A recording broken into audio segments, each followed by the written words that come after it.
Hey, what's going on, guys? We got another video for you guys today.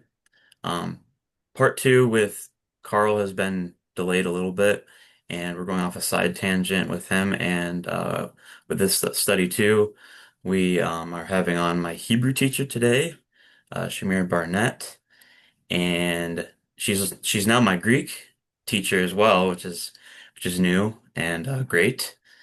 She holds two master's degrees, one from Bar Ilan, Bar Ilan, and one from Regent University. Is that right. right? Right. All right. Yes, that's right. She's been my Hebrew teacher for a little over a year now. Just started Greek last month, so happy to have her on.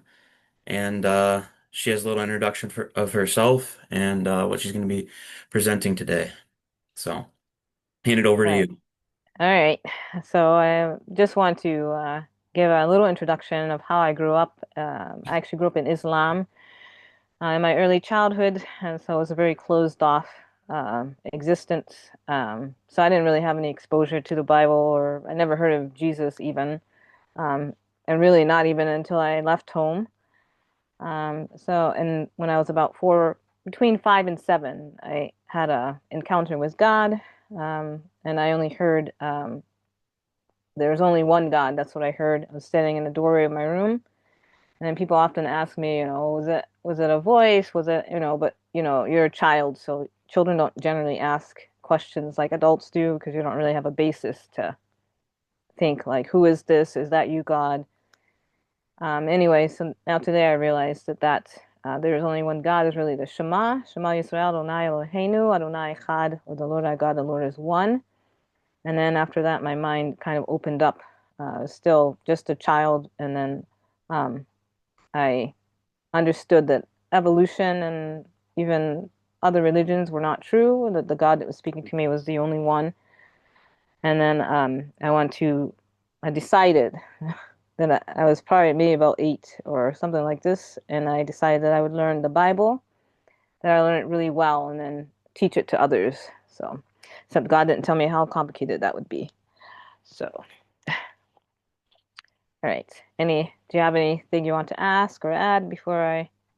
I think that's a very good introduction, and the Shema is very um powerful for me too. It's definitely one of my favorite passages in Deuteronomy 6:4. Um, yeah, that's a great background. So you can move on to the next section if you want. All right. And so then I just want to say why I started studying or basically torturing myself in some ways, because I mean, the average person does see Hebrew. I mean, it is a lot of work to study languages. And it's not just Hebrew, actually, that's in the Bible.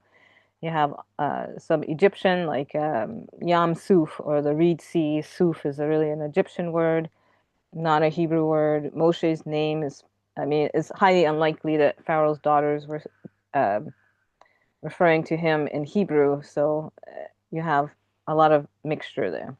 That's in So the current Torah portion, right? I think so, yes. Yeah, yeah. Yes, it is. Yeah, So when because you're we're when you're reading through the Torah portion this week, if you are, there might be some Egyptian in there even. right. Take note of it. So my why I started studying biblical languages, I mean, I always had a desire, but you don't really know where to begin because nothing is really given to you when you come into Christianity. You're just given the Bible and then that's it, like no real history or language. So I had frustrations with the limitations of English. Not really being able to check the Word of God for myself, hearing so-called preachers refer to the meaning of Hebrew words and not being able to check for myself to know whether what they were saying was true or not. Like sometimes you hear something and like sometimes I would just go home and I'm like, God, I know that what this guy just said is not true, but I have no way to check it for myself. So it's rather ignorant. And the more I studied, the more ignorant I realized I was. Um, uh, Hearing things that were questionable, like I said, not being able to confirm or deny whether it's true.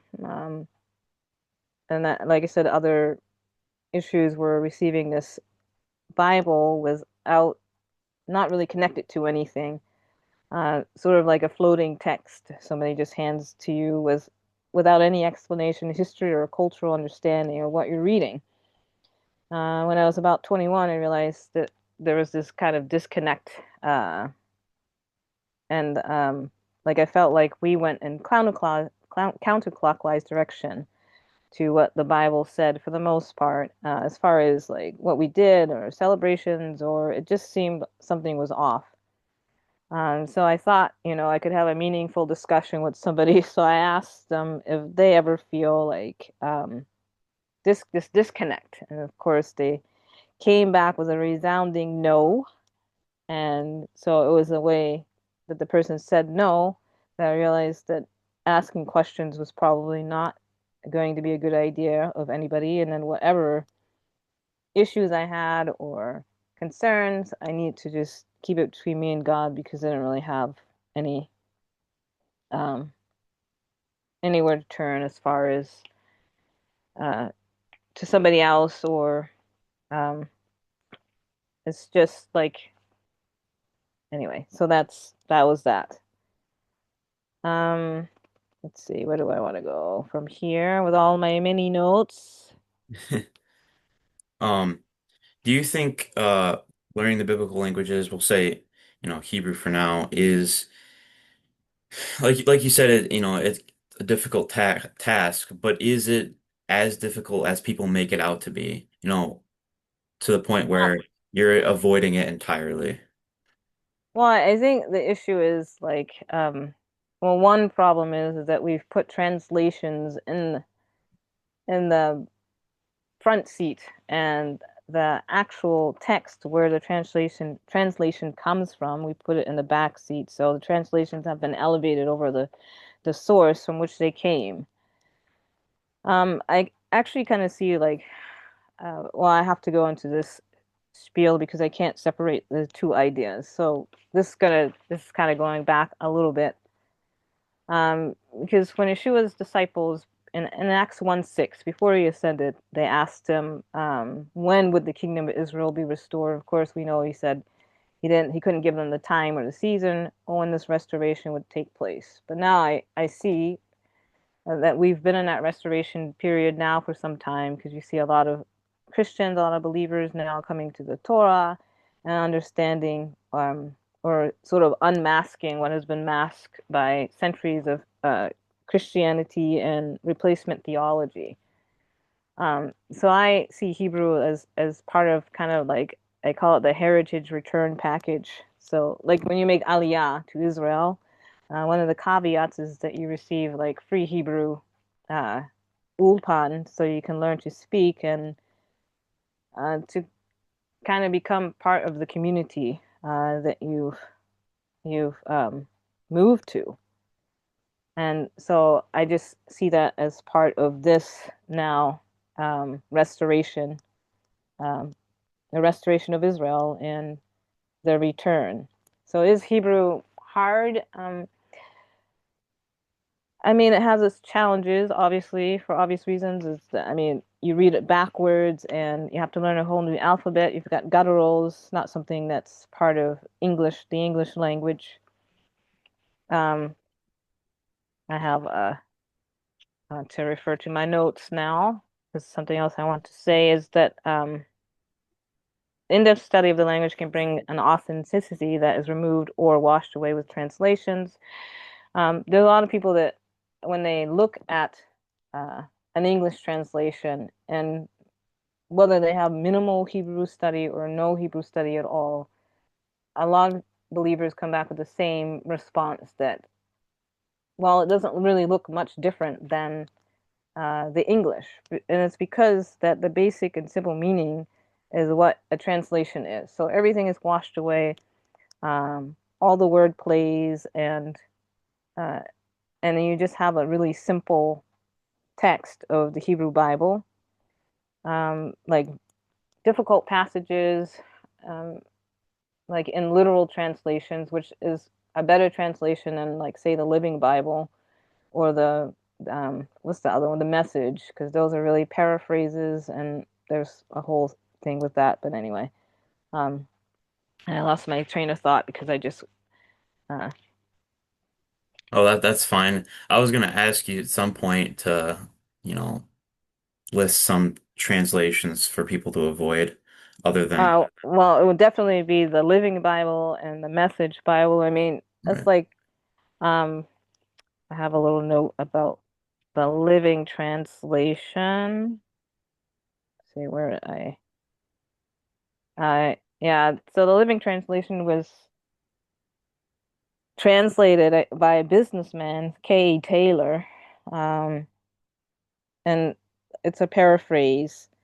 It's a restatement of the author's thought using different words than the author did. And because of he has a rigid theological bias, so he replaces words in the text according so that it would match his own theology. So this is one issue with translations. So replacing the word Christ in John 1:1, or replacing the word with Christ in John 1:1, or substituting the word for Messiah and putting in the Son of Man instead. So that's, I mean, it's kind of like not any different than putting the word church into the text where it doesn't, there's no such word and no such entity existed at the Second Temple period. So, Right. uh, Right. but that's just more of a replacement theological idea anyway. So Yeah, I think it's important to realize that. So the word that's translated like into church it's in the ecclesia. original it means more like Well, it's the same as what you read in the Tanakh, kahal, yeah, or there's another, or eda. So, so those are like congregations or congregation of people, or so that's the word. So that's really kind of manipulative uh, right, right. of the text. But anyway, the other chief obstacle that I see with the lack of learning, I mean, you can still keep your translations and enjoy them, but it would be better to learn some of the language so you can connect text together. Because, like, when you're just reading English, you don't have to do really anything because everything is done for you. Um, it's when you kind of get into the complexity of seeing, like, or one issue is that connecting words together, connecting words from the Tanakh to the apostolic writings or covenant renewal, or even knowing why am I even calling it the covenant renewal and not, the New Testament? Because New Testament, Old Testament didn't come in until the second century, sorry.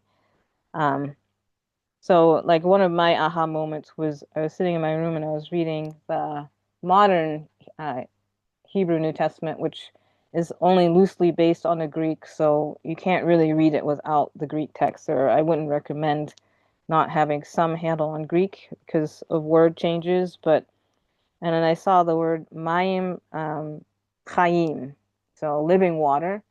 And in English, if you read that in English, in the Tanakh, you'll see like flowing water or um, something like this. But the phrase living water isn't used there. But when I read that in the apostolic writings and then in the Tanakh, like say in the text referring to washing the offerings before they're presented, the same phrase is used, living waters. And then I do have to say that when Yeshua speaks, and this is one of the reasons why his disciples were confused. This probably doesn't have to do with learning Hebrew, maybe, but it's because like when he speaks, what he says has is multi-level, so it can have a couple of different meanings. So living water can be obviously ingesting living water and never thirsting again, but also you see the living waters that were used to wash the sacrifices, and so then you're ingesting this cleansing water as well. So then you have like this double meaning,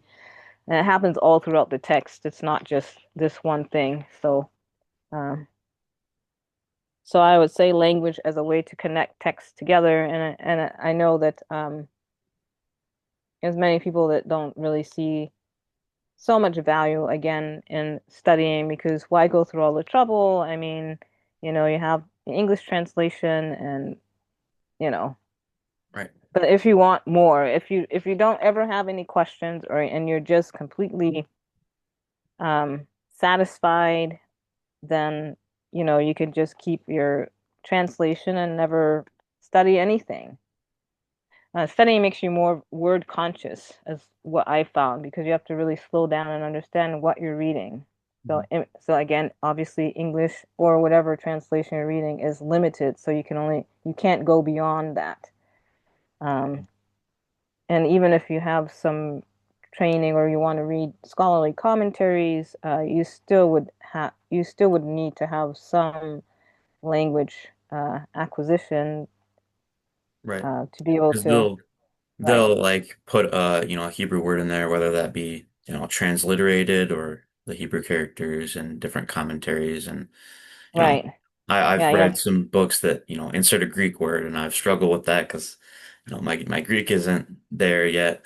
So I kind of struggle to well, see that the authors you've really. only been studying for like a couple of I weeks, know. so Right. So it's like, even if you want to read some of these more scholarly works, you kind of need to understand what they're talking about. right. Right. Yeah, but it does take time to see the value in the language. Like I said, if have minimal Hebrew study or language study or none, you see things on the internet or somebody says something to you, that is not enough to make any kind of assessment as to the value of learning Hebrew. And I'm sorry to say that you've got to study at least 3, 4, 5 years uh, to really see the impact and again the knitting together of the text. One of my many pet peeves is weak word usage or understanding, like the word promise is like God promised. No, God swore in a legal binding oath, and we know that by the word shavah. Um, this is what he swore to Abraham, Isaac, and Jacob to give them the land. Tabernacle. I've had Hebrew students who get confused because they see Mishkan and then, but in the English it says tabernacle, and they just uh, have a difficult time because they see Mishkan and then they know Shachan, to live or dwell, is the verbal form of Mishkan, the dwelling place of God. And then tabernacle is there. And I'm not the only one that has an issue. I have some friends that um, I said the word tabernacle one time. She's like, I hate that word. And she's Israeli. So, and grace, instead of understanding chesed, um, because that flows through both texts, the Tanakh, and into the apostolic writings or the covenant renewal. Um, and then I told you about some, let's see where, Nazaret or Nazarah, right? So that's a whole, because we say that, or many people say that Yeshua was a Nazir, so meaning that he abstained from wine, which he didn't, obviously, because he drank wine. And it's just because there's a Z character in Greek, uh, but there's not one in Hebrew. So in Hebrew is not seret with a sade. And then we read the verse. Let's see. I write that down. Let's hope so. Maybe I didn't write it on this one. I have like these two sets of notes, so let's see if I put it verse on the other one. I didn't do that. All right. Actually, I think I'll go back to that one, but I like the grace and truth in John 1:14, the chesed ve'emet, and then this is where the modern Hebrew New Testament actually gets it right by using this term, because this term, like the first chapter of John, really is like a synopsis of the Torah and God's sworn oath to Israel. So, and we read it as grace and truth, which doesn't tell you really. I mean, it sounds nice, and of course, like you're reading English, and it doesn't mean that you're not getting anything out of it, but you're sort of like missing the Israel connection uh, every time. And Real I quick, think that's, yeah. with the modern Hebrew translations from Greek into Hebrew. The Greek Um, is like it's loosely translated from Greek into Hebrew. gotcha. Is there any that you've found in particular that's better than the others, or do you look at multiple What do you mean? of the modern Hebrew translations? No, they're all like I have a couple of older ones, but they're kind of all challenging. I find I have to go back to the Greek to look, and one of the problems is that like I expect to see a certain word because when I read the modern Hebrew text, I know already what it says in the Tanakh, so for the most part, and so when I don't see the words that would connect that phrase to the Tanakh, and that is irritating to me. And because I use a modern Hebrew word instead, I can't think of an example off the top of my head, but um, and so then I have to go to the Greek text to see what it really says, and then I have to go to a couple of Greek lexicons to see what Hebrew word should be there, and then you know, When the New Testament's trying to talk about a Tanakh concept, and you're saying it can use the wrong word at sometimes. well, because it uses modern Hebrew Yeah, in the words, modern so this is Hebrew. the problem. So it takes away or it causes the text to not be connected together, like word usage, or even misunderstanding covenant language. Although I'm going to go back to John 1:14 first. So you have the phrase chesed ve'emet. If you go all throughout the Tanakh, the Torah, you'll see this phrase. We just read it a few weeks ago in one of the Torah portions where Jacob asked Joseph to deal kindly with him, meaning with chesed ve'emet. So this chesed is like going beyond the call of duty. Grace is kind of a weak translation of it. But anyway, so in a footnote, if you read for John 1:14, it says this chesed ve'emet probably reproduced the famous Old Testament pairing of chesed and emet, God's kindness or mercy in choosing Israel independently of any merit on Israel's part, and God's enduring fidelity to the covenant with Israel that expresses this kindness. So this is what I mean, like um, you sort of you don't get the full picture of the Israel connection when are you checking, are you looking it up? Yeah, I was just looking at John 1:14. Yeah. And then there's and it where it says that and he dwelt among us, so that's another Old Testament or Tanakh phrase where it talks about Shachan, so God's dwelling um, in the midst of his people, betochenu. So that's what it says, in our midst. So that's a very, very Torah phrase that we read in Exodus, God saying that, I will dwell among you and I will be your God and so on. So all those phrases are pointing us right back into the Tanakh. So this is what I mean by word connection. And because the English uses grace and truth, and then if you read it in the Tanakh, it probably says like loving kindness. So it's kind of challenging to connect those two ideas together. Like I would never have known that this is the same phrase, chesed ve'emet, in John 1:14 that we find in the Tanakh. I personally, maybe somebody else would have been able to connect those without the language, but I don't see how that's possible. The other thing is, well, again, that sort of gives weak ideas. Oh yeah, this was one. I remember I was like 22 or something at the time, 23, and this woman had said to me, she was kind of torn up about it too, like because it says that God loved Jacob but hates Esau. And I knew that what she was saying, like, wasn't couldn't be what it said. But since because of my own ignorance, I couldn't give her an explanation as to what that meant. But now I can. That love and hate are actually covenantal terms. So in this case, first we have to understand Esau. When he rejected his birthright, I don't know if this really has so much to do with studying Hebrew, but anyway, maybe you guys will know what you're missing by me saying all these things. Um, when he rejected his birthright, he actually rejected the covenant and anything to do with it, to be part of Israel, to inherit the land. And so when it says hate, it actually means reject. And where it says God loved Jacob, it means that he accepted Jacob because Jacob accepted the covenant. And we sort of get lost. There's a term that we use. It's free will. Free will. Well, we all have free will.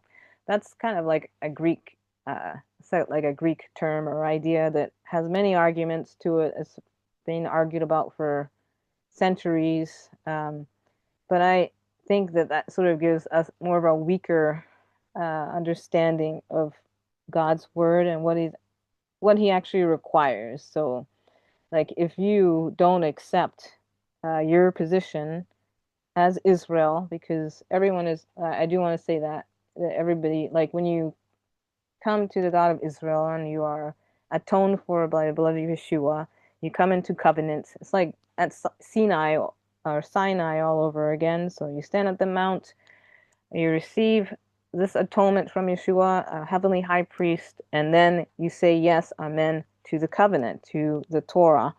Um, and so that makes us all uh, Israel anyway. And so Esau rejected that, Jacob accepted that.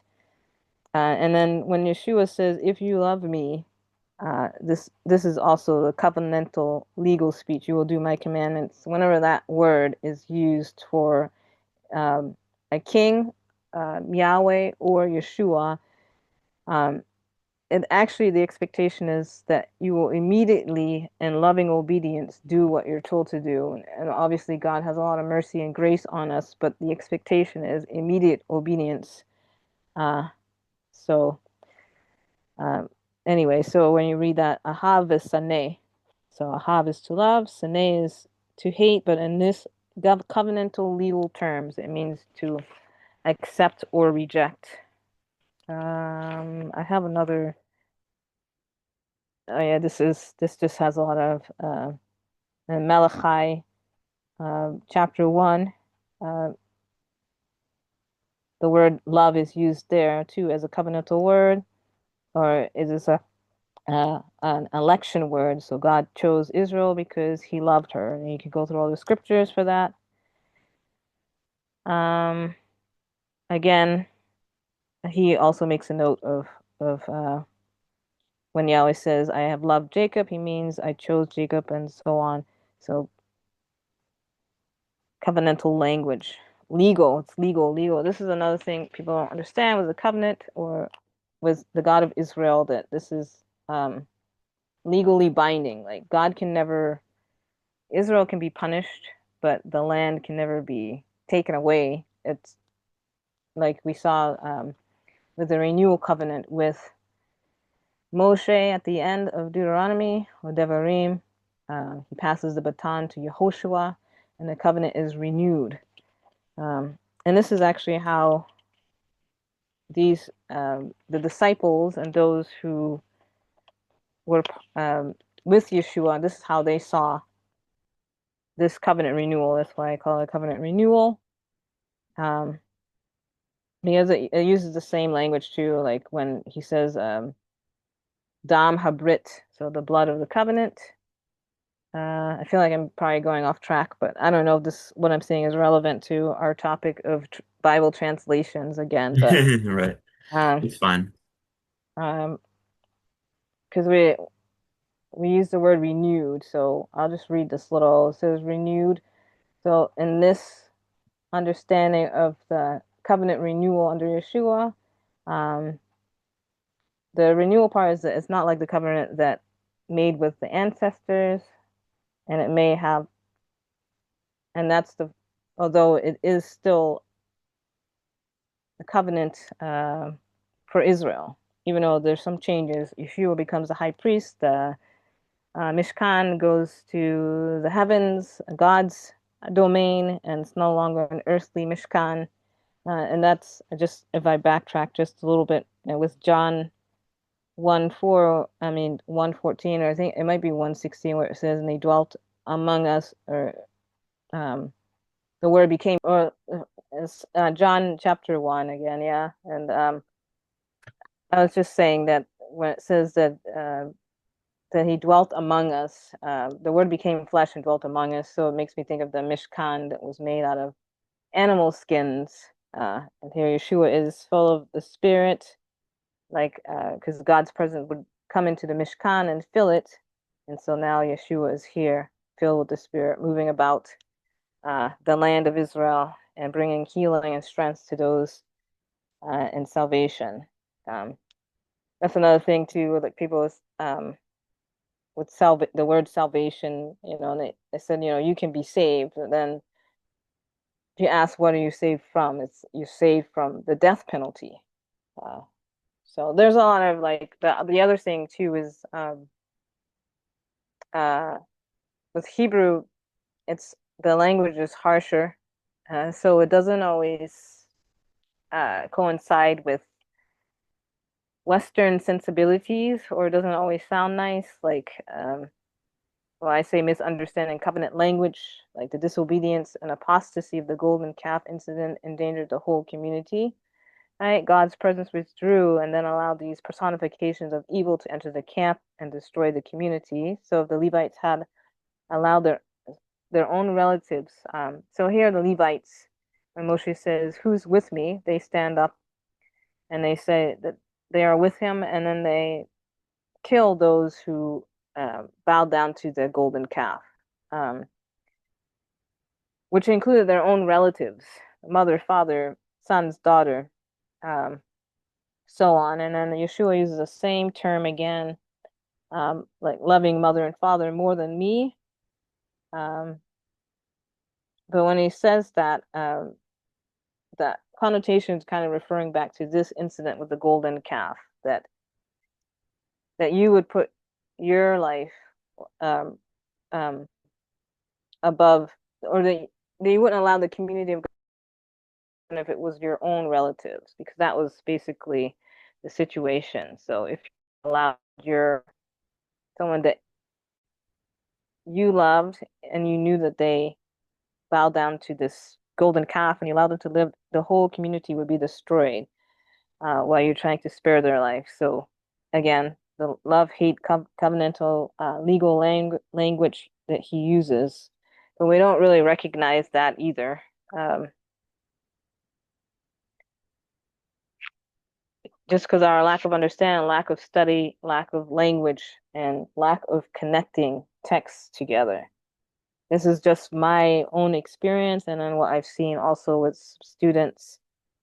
Um, I want to go back because I talked about the renewal covenant and um, those who were with Yeshua. This is how they saw it. Like in Deuteronomy, at the end, the covenant is renewed with the new generation, and so the covenant is renewed with them. The covenant with Israel, and they wanted to know when uh, the kingdom of Israel would be restored. There's a commentator that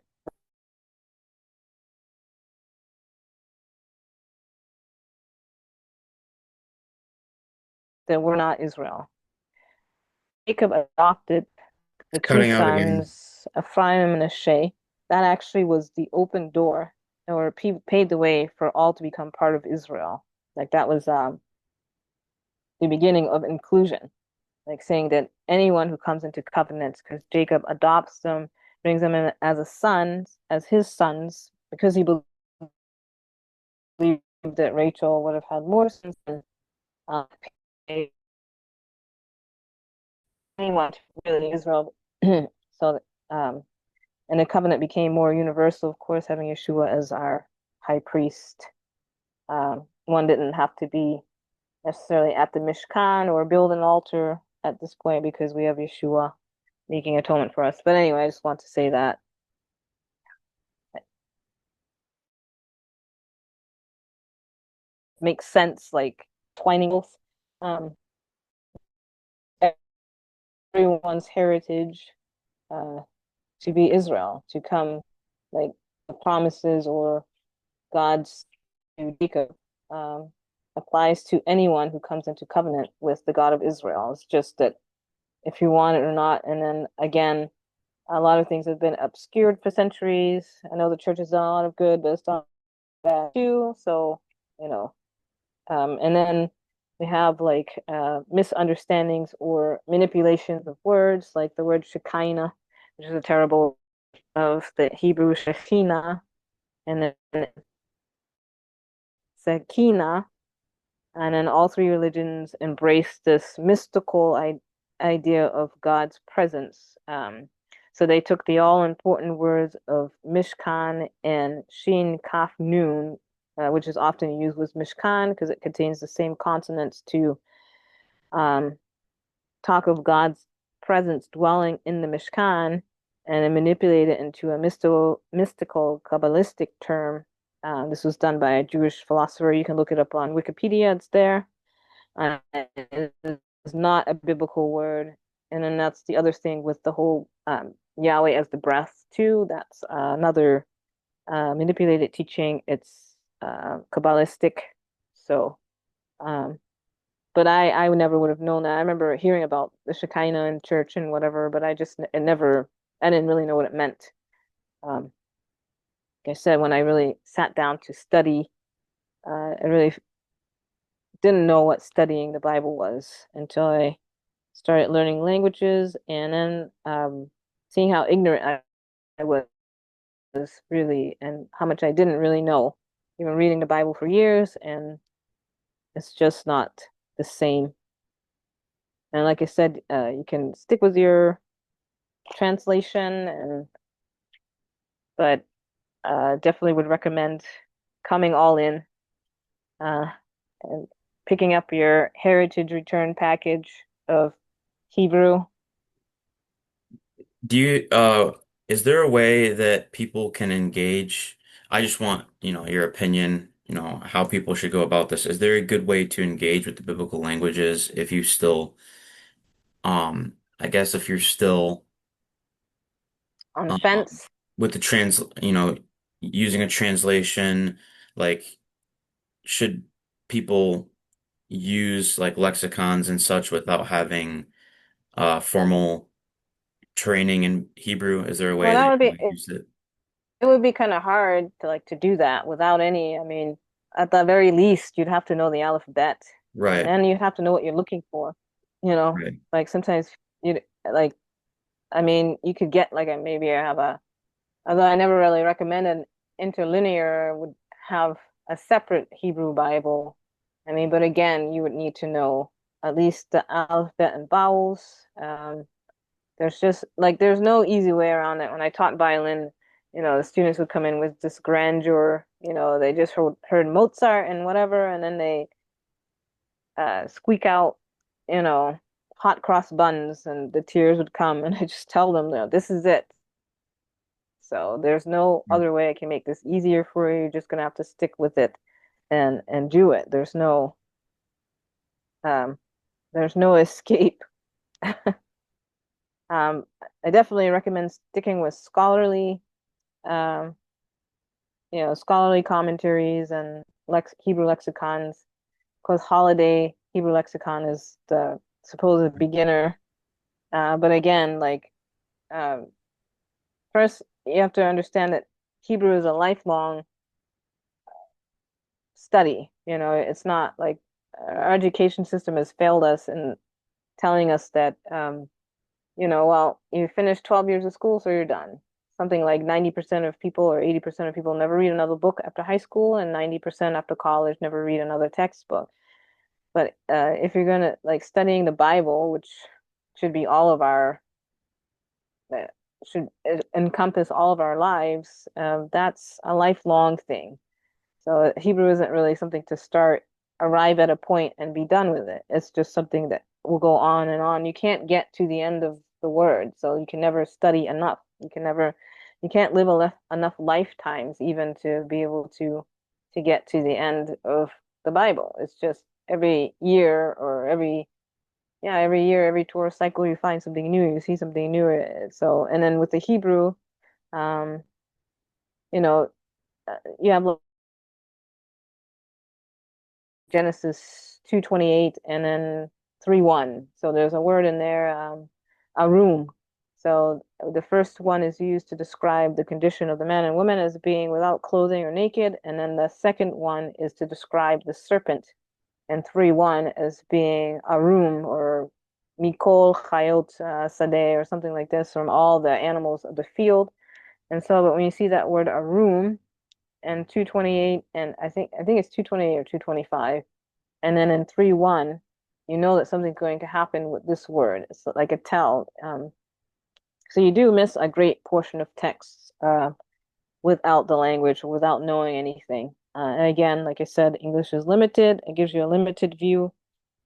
And even like when we talked about where it says, that Yeshua um, is here he is in Nazareth, he should be called a Nazarene, and as the prophets have spoken. But I remember the first time I saw that, I was like, oh, well, because whenever you read something in the covenant renewal or the New Testament, your automatic response should be to go to the Tanakh because 100% of the time it's going to be in there. It's you either have a paraphrase, a direct quote, or an allusion to something in the Tanakh. So I thought, okay, well, I'll just look this up, and to find it didn't say that though. Like that phrase doesn't exist anywhere, not in the Tanakh, Talmud, Midrash, or Josephus. So then you have to think, well, what's going on then? And so then you understand that Natseret, Nun Sade Resh, uh, Tav, you have to see it as a wordplay. So you take the Nun Sade and Resh to look it up to see, what does it mean? And I think it's Isaiah 11:1 where it talks about Netzer, the root that springs up from Jesse. So that's what the prophets have said. And also you have some other, like Natsar is like Shamar, to keep guard. Um, it said he should be called a Notzri. So I forget what I want to say it's Neum, but you see, so these watchers on walls of Jerusalem. And so then you have all of these connections, but there's not really a way to understand what they're talking about without knowing what the root of the word is. And so a netzer is uh, a sprout or branch. So anyway, again, I'm sure I have it written on my other page, all these pages, so many Yeah, pages. that passage Mhm. I'm familiar with the one in, Matthew about the prophets have spoken. Yeah, I think it's Right. Matthew 2:23. Right, right. Right, That's a right. that's a I think it's pretty big 2:23. one. Uh, that's one that I've heard anti-missionaries, bring a lot before. Oh, the Tanakh doesn't say this. Where is he getting this Uh-oh. from? So it's an important one to understand for sure. And then another one is Nasa no. Nasa no. Nasa, Nun, Sin, Aleph. So normally we read in the Tanakh, it says that, if you do this, you will bear your sin.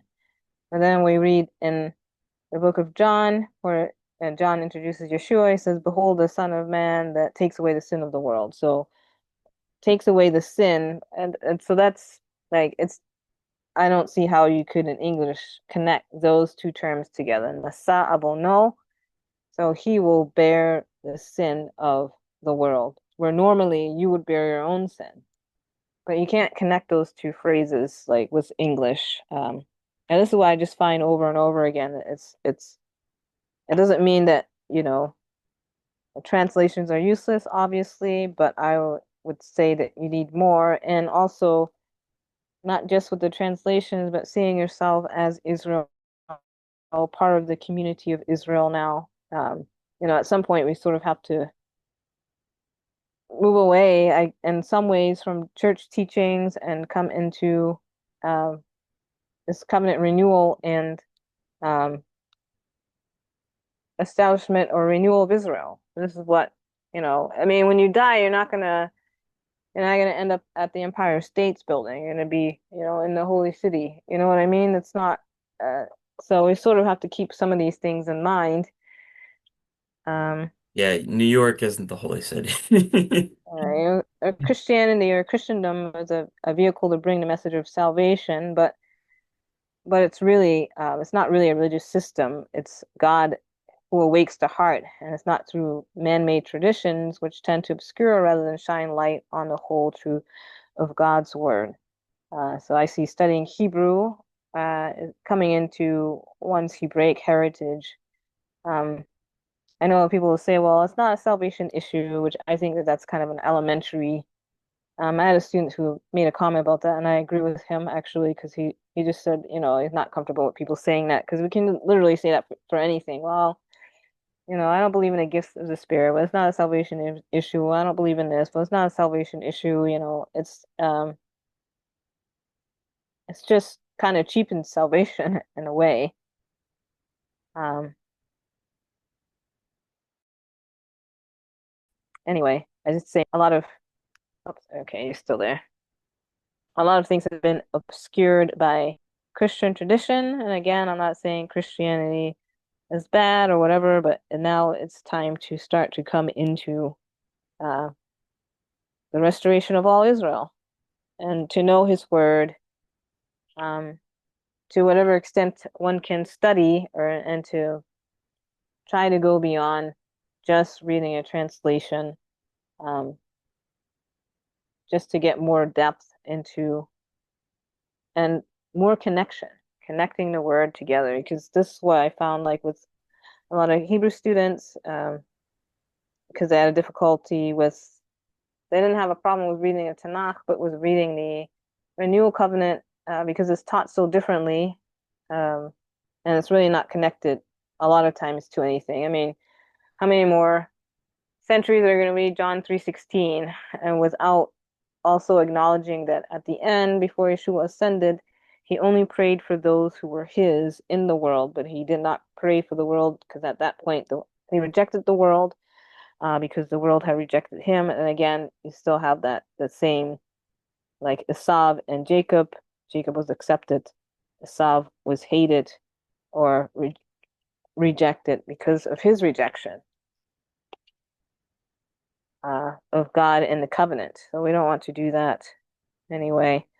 At one time, I tried to like see if I could do like more of a simpler biblical Hebrew program, but it's very difficult. I mean, you simply just have to commit yourself to study at whatever level you can.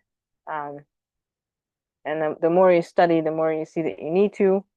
Um, and I know not everybody's gonna do it or want to do it because it does take time. I've had people stop because they told me they just don't enjoy it, and so what can I do? It doesn't. There's no. The only thrill that you'll have with study is just your own understanding of the Bible, like and seeing more than you ever seen before, and that's like would have to be. There's no balloons or flashing clowns or I remember when the Harry Potter it's so ridiculous to even say though, but the Harry Potter Bible camps popped up and like everybody you were just a little spring chicken at that point, but everybody was racing, they couldn't uh, Bible camp of Harry Potter. I just thought to myself, what are we doing? And but something like this is again, lifelong commitment. It just you just have to see it that way. And embrace your Hebrew um, heritage and covenant responsibility. Um, so you can start by honoring Shabbat and cleaning out the old leaven. One of my biggest inspirations studying too, because um, like when we lived or they live in Florida now, but when they lived in the North, Cape Cod, he would go. They were pastors for like 32 years, and he would go down to the basement with a blanket because it was freezing, and he would put it over the heater and study and read the Bible for like hours and pray. And I remember I always wanted to be like him. my dad that way, and when I started studying, that's like I said again, because I can't emphasize enough how ignorant I really was and how I didn't really know anything. I mean, the basics, obviously, Jesus saves, okay, so you know, and then the basics of what you read in English, but um, Right. I really learned what it meant to study. So if you want that kind of challenge, take up the Hebrew. Uh, and if you don't, well, maybe you have a good friend who is taking up the challenge and can help you along a little bit. Anyway, Yeah. For the viewers, if there is any lag like that, just know Shmir's all the way in Israel and I'm in the US, so I mean that might be a contributor, but right. um Now, I know it's raining here. I don't know if I don't know if the internet issue is on our side though, but yeah, I'm anyway. not sure. It's very windy here. Um are you about at the end of your notes here? Yeah, yeah. I Yeah, think it's okay. probably long enough, no? Yeah, it's probably a good speed, so we can wrap it up. So Shamir, I'll leave your channel information in the description and your website so people can go and check you out.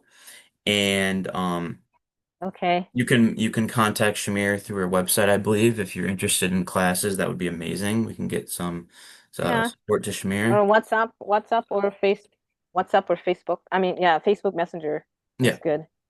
yeah. So So, we'll leave or all that. if you just have a general comment, no hate or whatever, because if you send me like a hate email, I'm just gonna delete it, and then you would have just wasted all of your energy, like typing me like, "Grr." Yeah. I don't think anything too controversial was said.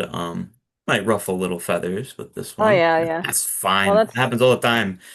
ruffling feathers is like my life, so Part of don't the really. job. Yep, it is part of the job. So anyway, Um, but God didn't tell me that either. Like, yeah. like you're gonna Uh, ruffle feathers. other than that, anybody watching this video, the second part with Carl, like I said in the beginning, is delayed, but we're gonna go um on uh divert a little bit from the first part and have Carl on again somewhat soon. So stay tuned for that and uh like this video so it gets out there and share it so it gets out there. Um Also subscribe. Will, We had a lot of viewers last will time. Carl will Carl have his iconic bookshelf there? Oh, I hope so. We're all looking forward to that. I hope so. The Carl bookshelf. Nobody can do it like Carl. Nobody. Right. Right. All right. I'm gonna go ahead and All right. end here. So Okay.